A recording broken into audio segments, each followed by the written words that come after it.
मकरासन या ऐसे विश्राम कर लो। तो 3 बीमारियों का पहले शॉर्ट कट में इलाज बता देता हूं, संक्षिप्त में। वात का बताया अभी, अब कफ का बता देते हैं। कफ के लिए है खजूर कल्प। खजूर एक एक 2-2 खजूर तो एक एक समय सभी खा सकते हैं, वो पर्याप्त रहता है, जीने के लिए खिला रहे हैं। डायबिटीज भी है तो एक एक खजूर खा सकते हैं सुबह दोपहर शाम। चना थोड़ा सा अनार, थोड़ा सा पपीता, बहुत हो गया, बस बात खत्म। जैसे मैंने बोला ना, उपवास वात रोगों में और कफ रोगों में बड़ा जरूरी है। फिर जिनकी बहुत नाजुक प्रकृति हो और ऐसा फेफड़ा ऐसा लगता है खांसी में फेफड़ा बाहर आ जाएगा। खांसी में कितनी चीजें होती हैं, सिर में चक्कर आने लगते हैं, खांसी में खांसते खांसते बहुतों को शुशु हो जाती है।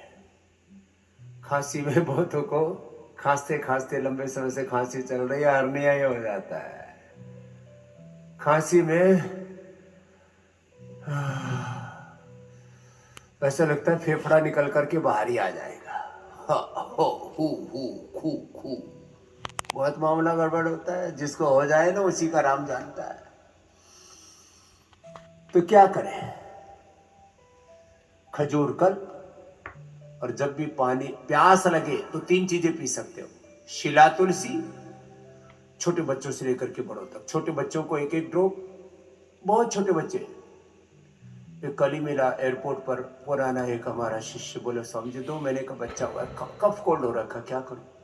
मैंने कहा शिला तुलसी दे दो बेटा, क्योंकि ये एकदम 100% सेफ और बहुत सौम्य है। फिर दिव्य पे पी लो, बड़े स्वासारी काढ़ा पी लो, पंचकोल काढ़ा पी लो।